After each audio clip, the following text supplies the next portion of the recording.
Alright boys, another day, another dollar. Just kidding, I don't get paid for these videos. I don't even know where I was at last night. Didn't really get much done. I think it was the just the intercooler I pretty much got off. And I spent a lot of time trying to make sure everything was boxed up nicely and like everything is stored properly. Everything's like sealed up in here, like throttle body, every exposed port. So yeah, that stuff took a little bit of my time. And then for the stuff that I'm taking off the car, I'm making sure that that's put away nicely as well. Just gotta go into the garage real quick. And I took the key off for the garage, so I gotta go inside. Hopefully I can get everything done today for prepping to pull this engine so that I can just pull it out tomorrow. Today's Sunday, so hopefully I can pull it out tomorrow, possibly even like late. Nah, not late tonight, because I got such a late start today. It's like 2:30 right now, I think. So yeah, it's probably not happening tonight, but hopefully tomorrow I can get this thing out. So this box right here is where I'm putting all of my parts that I'm taking off. And as you can see, there's just, okay, this is the intercooler. So I wrapped it up like a present. Then down there, like the intake and some pipes, some clamps, some hoses. So I'm trying to keep everything wrapped up super nicely so that everything stays perfectly clean. This hose right here was hanging down there, not connected to anything on the other end. And this end was stuck on the underside of the coolant reservoir. So I have no idea what this thing was doing. The hole looks like it actually goes all the way through, like actually inside here. So yeah, I don't know what the deal is with that. But yeah, I gotta take off the Tyrol Sport brace here so that I can get to the transmission mount underneath there. I need to take more coolant hoses off. This one back here would be a good one to take off. And this one as well, I have to take both of those off. And then I have to like take off the entire front end and then start doing like electrical connectors. So yeah, I'm kind of working slowly right now because I don't really know what I'm doing. But right here, I could probably do these right now. These coolant hoses back here. This one's gonna have to go as well because this is connected to the turbo. And there's another one, I think this one's connected to the turbo too. So I'm gonna have to get underneath and disconnect that one as well. But I'll show you guys everything I'm doing. Well, I got it off and I spilled a bunch more coolant. You can see it dripping all over the subframe, but that's all right. Well, coolant didn't hurt anybody, except probably a lot of people. There's a whole bunch coming out. Now I gotta do the same thing on this guy right here. Hopefully I don't lose this clip. Okay, here we go, got the clip out, and actually I didn't even drop it.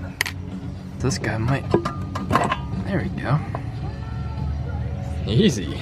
So hopefully I can find a nice place for that so that doesn't like get lost and then like I forget where it goes or something like that. All right, let's see if this guy is the right size. I don't know, but it's close enough to work. This poor brake booster. Taking a beating. Actually, it's not even the brake booster, it's like a little cover. It's like a shield over the brake booster. Slide this hose off. Probably more coolant coming out of this one. Oh yeah. Oh yeah. Wow, look how far there's some coolant dripping way back there, like behind the downpipe. There's a lot of it. Oh god, there's so much coming out. It's not like a normal coolant color, it's actually, oh wait, I just drained this. I'm an idiot. Oh wait, whoa, there's still a bunch in there. But it's pretty low, so you can't really see it anymore. But anyway, it's pretty clear. It almost looks like water in there. Yeah, there's still a bunch in the system. Really, all I did was drain the amount that was in the intercooler because I just took the intercooler I took the intercooler off, so the intercooler is fed by this hose, which is coming up, so any of that fluid in the reservoir underneath this level is going to stay in there. And then there's still all this that goes in this hose all the way down to the front radiator for this. It has its own radiator if you saw my other video. And then this hose right here comes up for the other side of the intercooler. Yeah, there's definitely still a bunch in these lines. And I don't know if I'm really gonna be able to drain all that unless I were to. I don't think I really need to drain it. Now I do, because the radiator is on the front, and when the front end comes off, that's gonna take this hose with it. I think. Yeah. Well, it's gonna take that hose too. Yeah, so I'm gonna have to disconnect both of those down there somehow. They're really tricky to access, so it might be a pain in the ass to do that, but that's what I gotta do. So this thing really complicates taking this engine out big time. Because I mean, I need to take the intercooler off to access the stuff down here, the shifter bushings, sorry, the shifter cables underneath there. Those have to be disconnected so I can take the trans out, and this needs to come off, and the mount needs to come off. So yeah, there's a lot of things that the intercooler was in the way of, and then I had to drain that, you know, the coolant system for it, and then I need to disconnect all these lines for it. So not fun working on a car with one of these.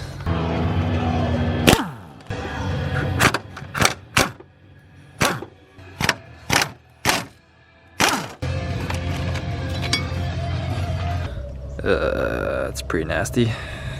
Almost looks like rusty liquid that just came out of this reservoir. Oh, there's a bunch of like gunk in there. Yuck. I'm gonna try to get the shifter off now. You lift it, then you slide it. Alright, so I got that cable off and I got that cable off. So the shifter is now good. Also over here, I need to disconnect the clutch line.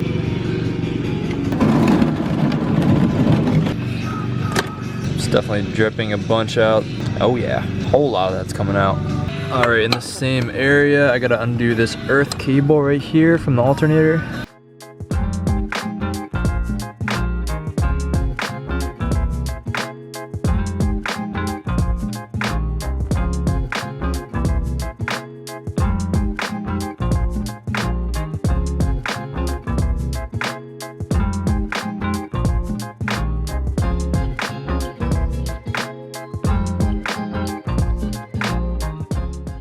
What I just found out is that, or what I just realized, is that this hood rod is actually on the piece that's going to be coming off when I take the front end off. So there's going to be no way to prop the hood up, which isn't a complete problem, but it is a problem because basically you can, if I just let that fall elegantly like that, you can have the hood all the way upright and it'll stay. But if you get a gust of wind, that's going to come right down on your head. So I don't really want to keep it like that for long. That's how I'm going to get the engine out. I'm going to have it like that. But like long term, for hours at a time, I don't want that to be like that. But I think that's going to be the only way. Unless I go buy like one of those hood struts, or like see if anyone has one for sale. Yeah, I'm gonna prep to pull the front end. I'm gonna take the bumper off, grill, headlights, all that stuff.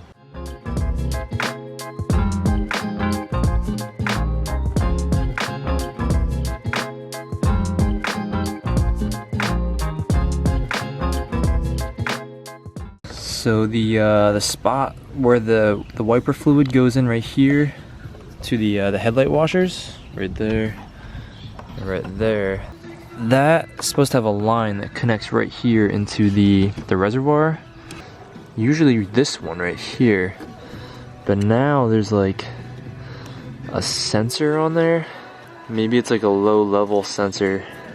so that the water mouth is safe. I don't know, there's always a low level sensor anyway, so I'm not really sure where that went. Here's the meth nozzle right here, comes out of the tank. Probably would have been better to have it all the way in the bottom of the tank instead of like 3/4 of an inch from the bottom. Well, I mean, I never use my headlight washers anyway, but it's kind of a cool feature to show people every once in a while. When I take the front end off this time, I'm gonna try to keep the headlights on there. That might be a bad idea actually, because I don't want those headlights to get damaged. Usually you can lay the front end on the front, like lay it on the crash bar kind of. Actually, this foam piece was cut up. It's weird. Usually it's all one piece, but this one was cut. I don't know why. Maybe originally they had like a front mount intercooler right here. I don't know. Yeah, I don't want to damage the headlights, so maybe I will take them off. Usually I take them off. I undo all these, take this bracket off and take the headlight off, but I was tempted to just take it all off together. I don't know. Alright, yeah, I don't want to risk damaging the headlights, so I'm gonna take them out.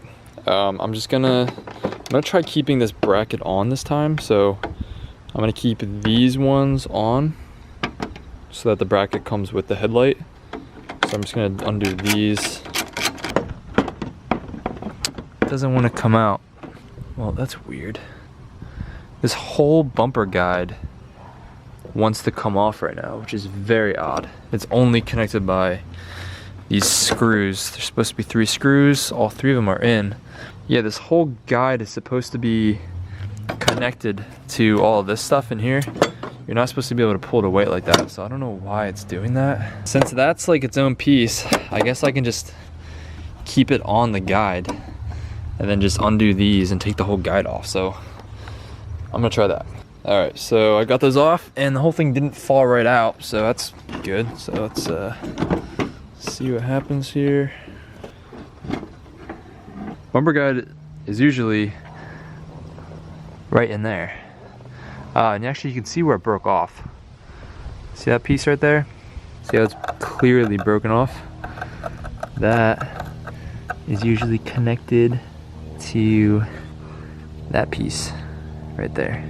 The whole thing is kind of broken. Actually, then there's another piece I think that might be broken too. So yeah, whole piece is broken.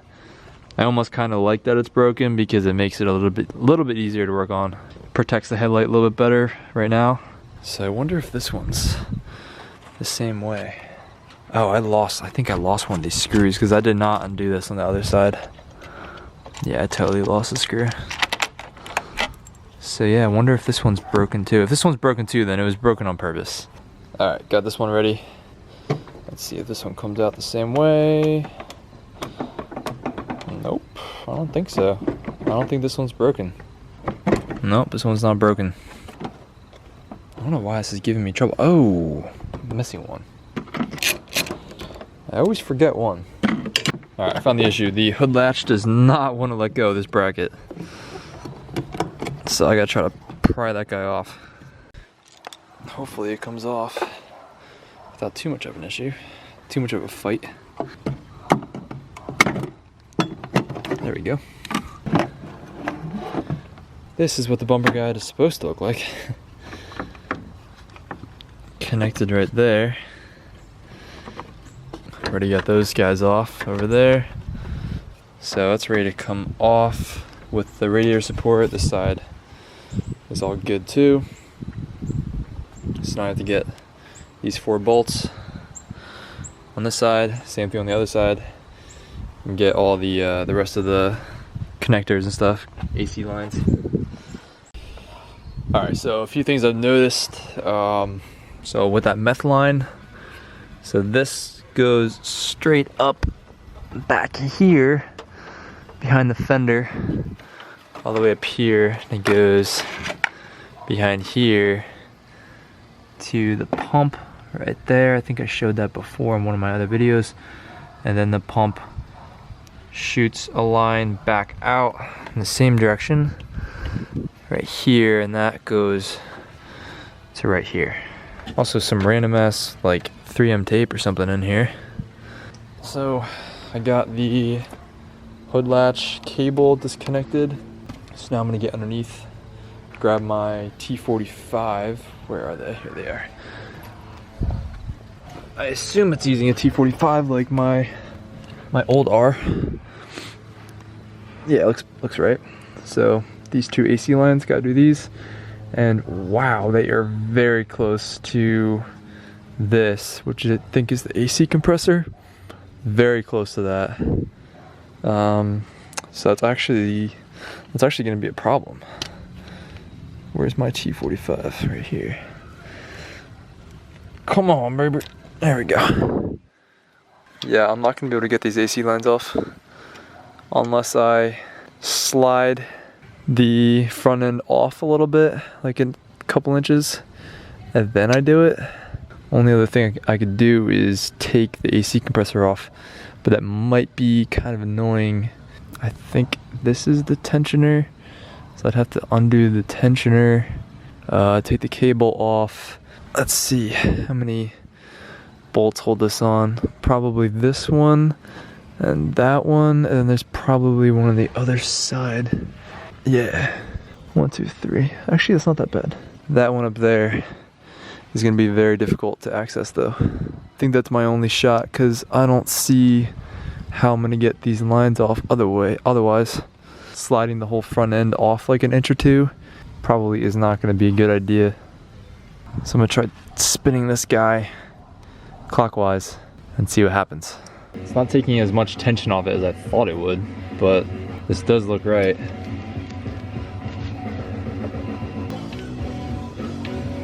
There we go. Alright, so this belt is off. Somebody was telling me that this belt looks very shot. Someone in the comments. It doesn't look that bad. Is it that bad? I mean, I assume this... Oh, is this stuff not on purpose? Okay, yeah, then it's probably really shot. Yeah, so I thought that all this stuff was actually on purpose. So I'm an idiot. I'm definitely an idiot. I thought that there was like a pattern to it, but turns out that is not the case. So that is pretty bad. So yeah, this thing's trash. Definitely got to get a new belt for the AC compressor. All right, yeah, so let's pull this guy off. So 3 bolts right here.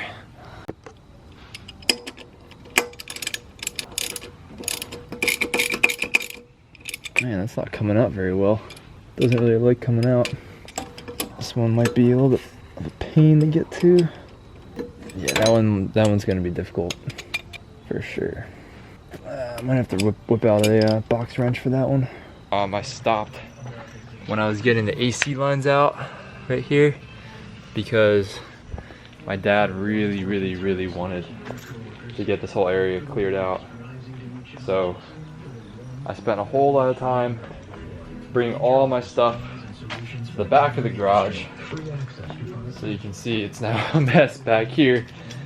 But almost all this stuff I'm selling. I decided to finally sell the big turbo kit. It looks horrible in there, but everything's like plugged up, and like all the ports on the turbo are plugged up so that nothing can get inside them. All the lines are also plugged. There's the intake, downpipe,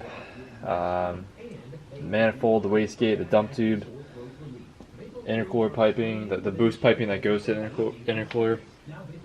Everything's there for that kit, so I'm selling that. Then I got a whole bunch of stuff over here, the SPM exhaust. I'm gonna probably see how this exhaust sounds on the 2.5. I think that'd be really interesting to hear because I love the way this sounds, on the 2.0. I got my headlight, my other headlight's right here, and then I got a bunch of stuff I'm selling over here.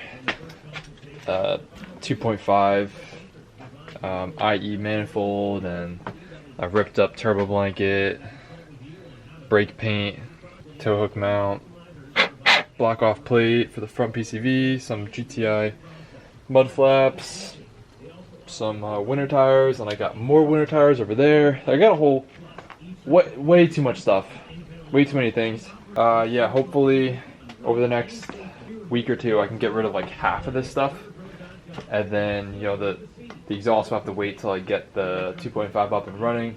Some of these are like fender liners. They're going back on the gray car. Then the other two are for the blue car.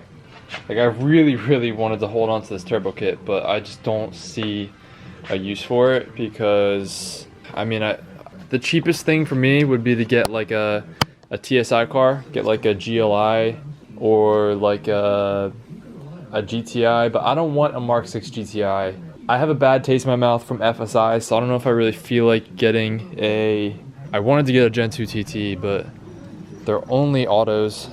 Yeah, if a Gen 2 TT came in manual, I'd probably be all over it.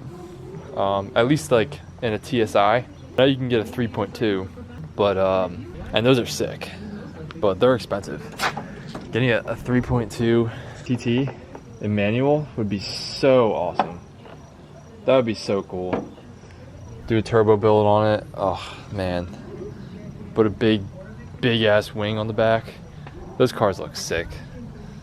But then you're spending R32 money, and then you might as well get a Mark IV R32, which I really want to get. And out of all the cars I've mentioned so far, that is the car I'm most likely to get. I've been pretty quiet about this, but if you've been watching this far into this video, then I think you deserve to know. I've been looking at Mark IV R32s for probably like the last 2 months. No, yeah, probably like 2 months. I looked at a couple in person. They just weren't really right for me. There's a lot that have come up for sale. Well, not a lot, but there's been a bunch that I've looked at, and they're either like ridiculously high mileage, which I'm not sure if I'm okay with, or they're like rusted, or they've been in an accident, or they're salvage title. It's so hard to, or they're just really expensive. It's hard to find like a decent one that's still around like the 10K mark, unless you go with really high mileage, which again, I'm not really sure if I'm okay with. It would be a good idea because a lot of stuff I'm gonna be taking apart anyway. Like, I don't want to buy like a pristine low mileage R32 and then like rip apart half the car and upgrade it, because then I might as well have gotten a higher mileage one.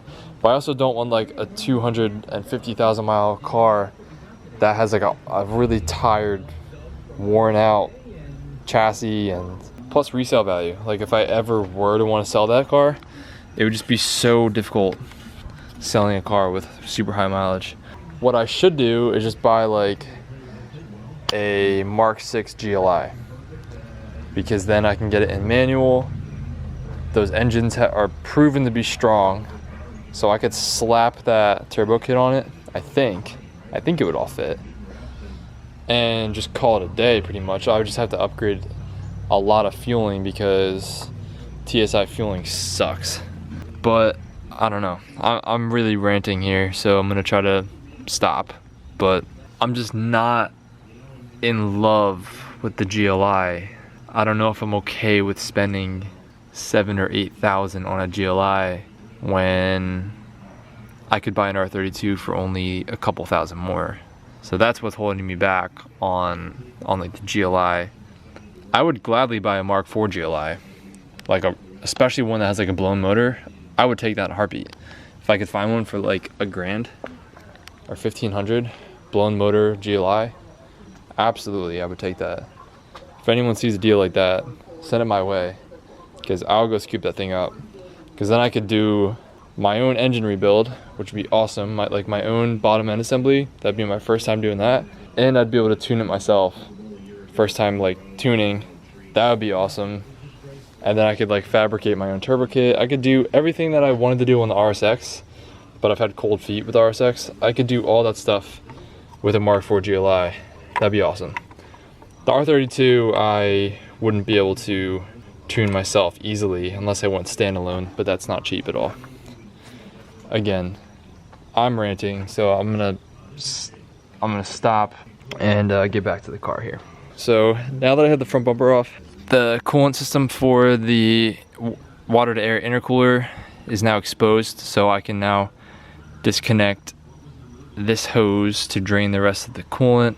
Well, actually, this is gonna stay, no, wait, this is bolted to the front end. So this is gonna want to come off when I try to take that front end off. So yeah, I'm gonna have to drain this and leave this hanging right now. Wait, but this is gonna come, well, this is gonna come with it. So yeah, I'm gonna have to keep this installed on the front end and just disconnect this hose so that this can just pull off with the front end. So I got all 3 of those bolts that hold the AC compressor in. One of them was missing a washer, actually. Obviously not a big deal, but just something to note. There's a little connector, I just undid that. So I think that should be it for holding this guy on. So this guy should come off. Oh, there's 2. Damn, there's actually 2, okay. There's 2 belts on it. Yeah, I do not know this engine very well at all. But yeah, there was another belt on this. So I'm gonna have to undo, I'm gonna have to loosen. There's another tensioner up there. I'm gonna have to be able to get this off. So this might be a little bit difficult now that I unbolted this. So I'm gonna see if I can maybe get this back into place and slide one of the bolts back in. All right, I was able to muscle this back into place a little bit to get this one bolt kind of like snugged most of the way down. So now I'll try to get that tensioner. Okay, so I got it figured out. So the top one right here is the water pump pulley. This one up here, the one I did first, is the upper idler pulley. Right there is clearly the alternator, as you can see right there. So alternator's right there. And then that one is the tensioner, so I was correct about that. And then below all of that, underneath so here's the alternator. Below that is the lower idler pulley. And then the belt goes below that onto the AC compressor. This belt is on a whole bunch of stuff, but yeah, I gotta get to that guy. So it's very difficult finding information on this engine. I mean, I'm trying to figure out most of it on my own, but the couple times I did try to look up some small things, I couldn't find anything. I just remembered that the previous owner actually included a service manual for this engine. So it's in the trunk. The battery's dead, so I can't even go back there, but maybe I should actually use that thing. Probably a really good resource to have. I started turning on this nut on the tensioner, and it wasn't doing anything. It was just loosening or tightening the nut. So then I looked from underneath the car and I saw that there's this little like spot for a 12 point. So I just found out it's a 10 millimeter. So it looks like that's how you turn the tensioner. There's a look from underneath. So there's where I was originally turning on that nut, but it wasn't doing anything. And there's that 12 point, so hopefully this works. All right, so my original idea was right. You just stick this 15 millimeter on this guy and rotate it clockwise, and you can slide the belt out. So I have the belt out from around the water pump. It's kind of tricky to maneuver it out of here. There we go.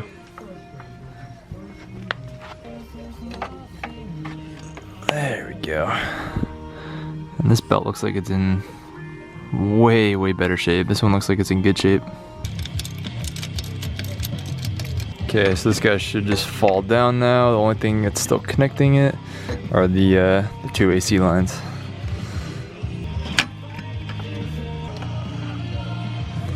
I guess that works. Alright, so now I can finally have access to these 2 AC lines real quick. T45s.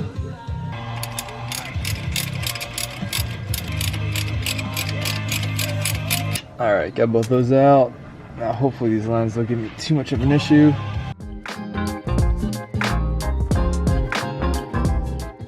There's some residual pressure in there. It just blew out. Whew, that was a little scary. Alright, so I got the electrical connector off from this line right here. Both lines are out of the compressor, but the thick line that comes from the compressor. Sorry, I should have said condenser before. Both lines are out of the condenser, but this big line that comes from inside the car to the compressor, actually it's gonna hold me up, so I gotta disconnect this line from the compressor right here. Hopefully this guy comes off pretty easily. Yeah. Hopefully it doesn't get stuck on the compressor though.